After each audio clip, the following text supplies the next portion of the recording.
نحمده ونصلي على رسوله الكريم اما بعد اعوذ بالله من الشيطان الرجيم بسم الله الرحمن الرحيم يا بني آدم إما يأتينكم رسل منكم يقصون عليكم آياتي فمن اتقى وأصلح فلا خوف عليهم ولا هم يحزنون۔ اے آدم کی اولاد، جو بھی تمہارے پاس رسول آیا تم میں سے، وہ تم پر میری آیات کو بیان کرتا ہے، بس جو تقوی اختیار کرے اور اپنے اعمال کی اصلاح کر لے، اس پر کوئی خوف نہیں اور نہ وہ غم زدہ ہوگا۔ پچھلی آیت میں اللہ تعالیٰ نے مخالفین کا تذکرہ فرمایا، جو دین کے مخالف ہیں، دشمن ہیں۔ فرمایا کوئی بھی قوم ایسی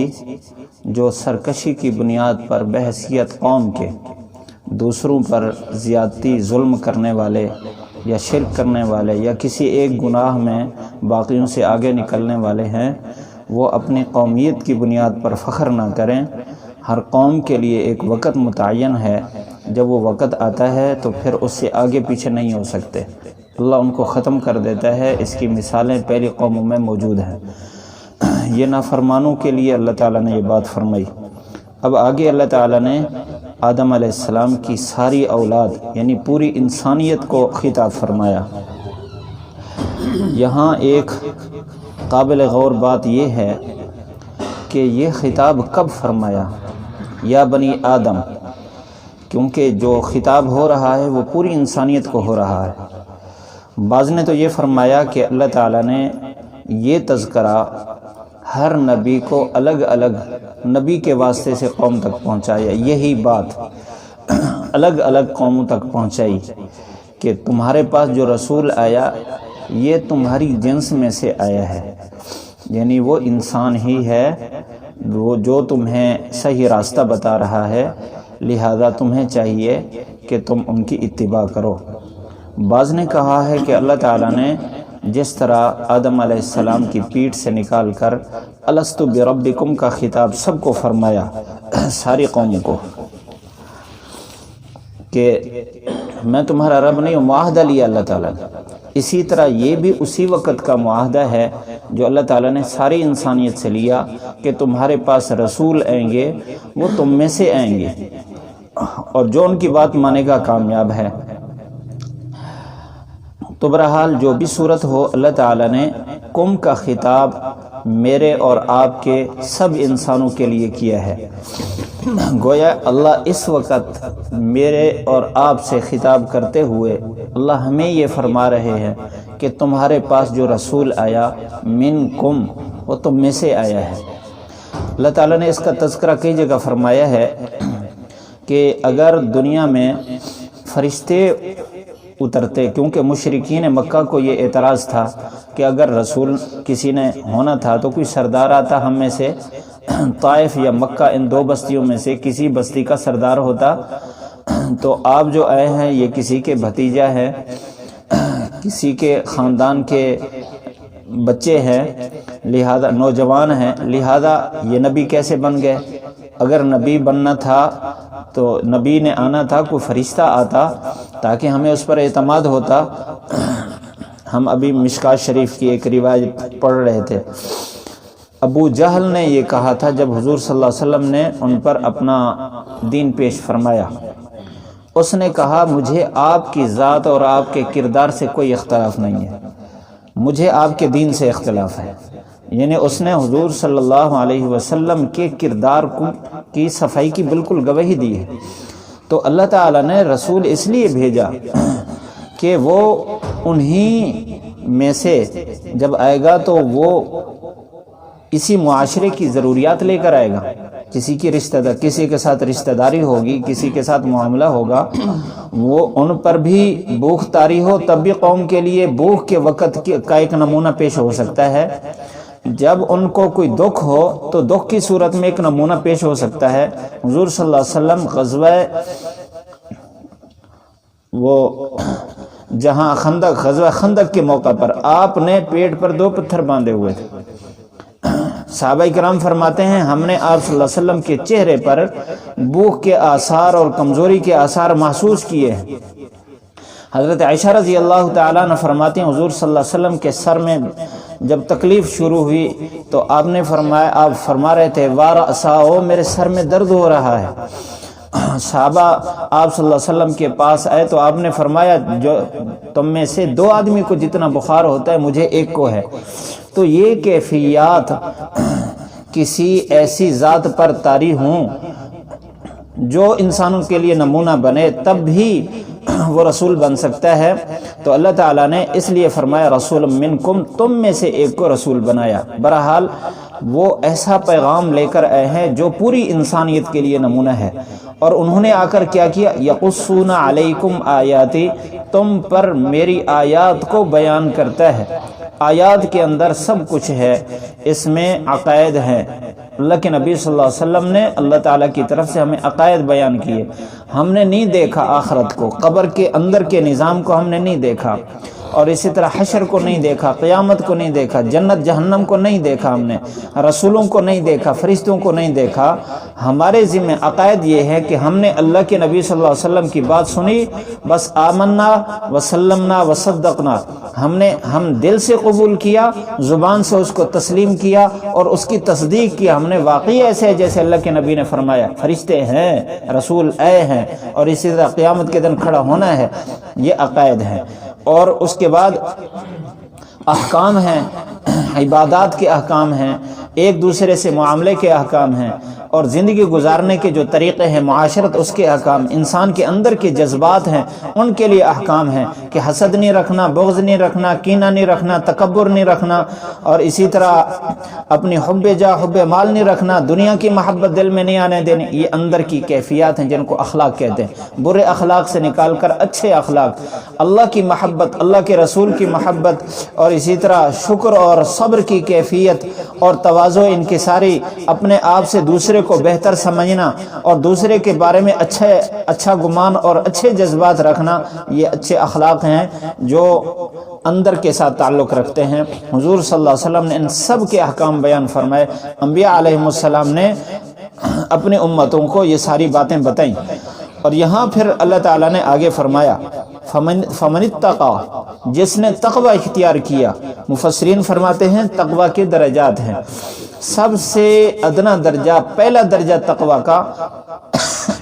صاحب جلالین فرماتے ہیں من اتقا من الشرک، سب سے پہلا تقوی کا پہلا درجہ یہ ہے کہ شرک سے برات اختیار کرے، اندر سے شرک نکال دے، یہ تقوی ہے۔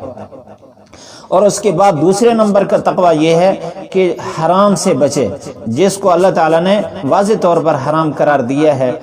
حضور صلی اللہ علیہ وسلم نے نشاندہی فرما دی، اس سے بچے، یہ تقوی کا اس سے اعلیٰ درجہ ہے۔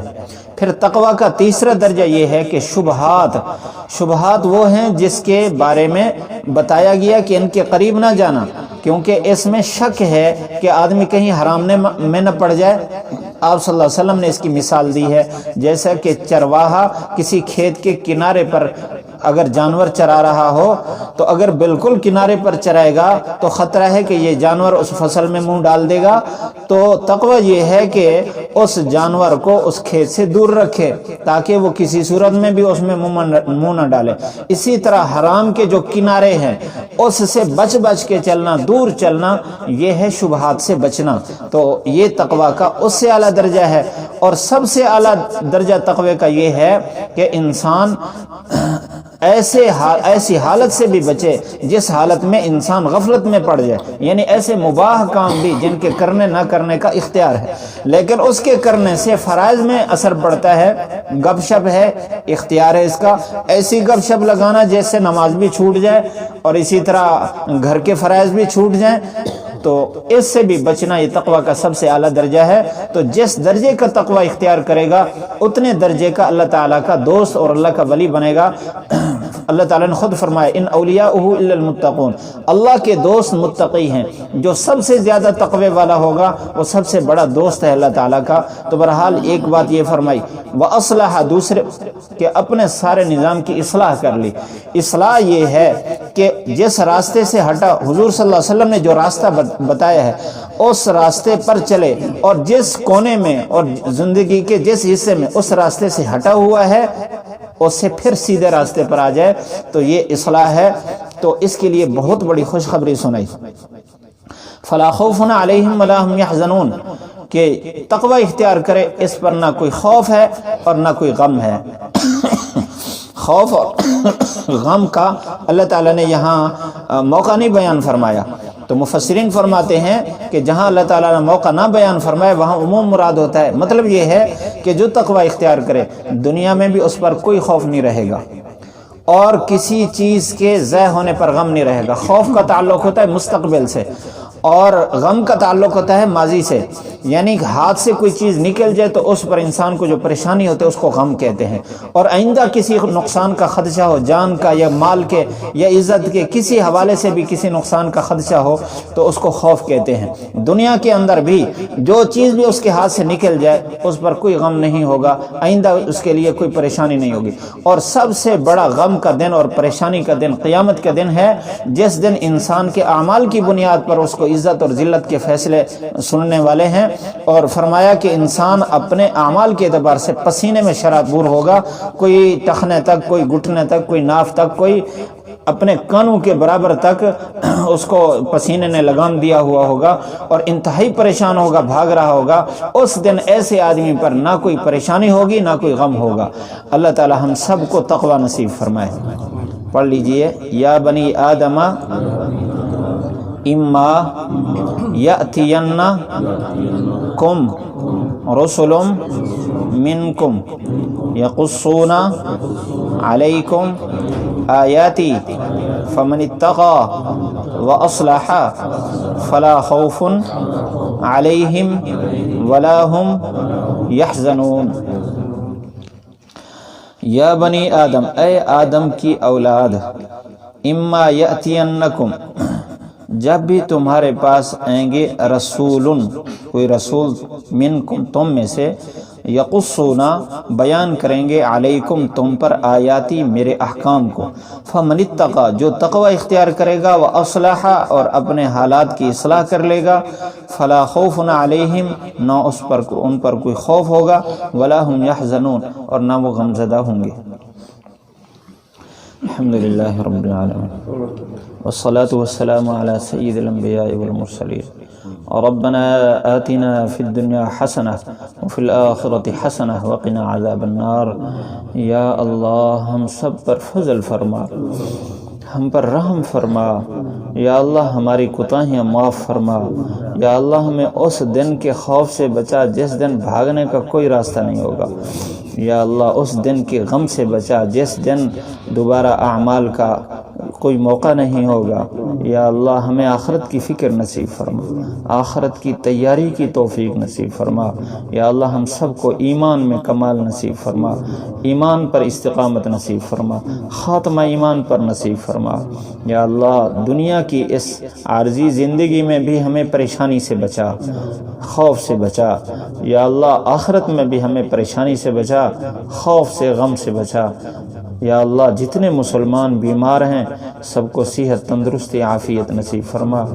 بہت احباب نے دعاؤں کا کہا ہوا ہے، سب کا نام لینا مشکل ہے، جتنے لوگ پریشان حال ہیں، بیمار ہیں، سب کی تمام بیماریاں دور فرما، صحت نصیب فرما۔ تو سب کو جانتا ہے، سب کی بیماریاں جانتا ہے، اور علاج بھی تیرے پاس ہے، صحت کے خزانے بھی تیرے پاس ہیں، سب کو صحت نصیب فرما، عافیت نصیب فرما۔ یا اللہ جتنے فوت ہو چکے سب کی بخشش فرما، یا اللہ جتنے ضرورت مند ہیں، ہم سب ہر لمحہ تیرے فقیر ہیں، تیرے محتاج ہیں، تیرے ضرورت مند ہیں، ہم سب کی ضرورتوں کو تو جانتا ہے، ہم میں سے ہر ایک کی ضرورتوں کو پورا فرما، ہم میں سے ہر ایک کی پریشانیاں دور فرما، ہم میں سے ہر ایک کے لیے آسانی اور سہولت کے فیصلے فرما، مشقت اور دکھ کے فیصلے سے ہمیں بچا، عافیت نصیب فرما۔ ربنا آتنا فی الدنیا حسنہ وفی الآخرۃ حسنہ وقنا عذاب النار، وصلی اللہ تعالی علی خیر خلقہ محمد وآلہ وصحبہ اجمعین۔ وعلیکم السلام ورحمۃ اللہ۔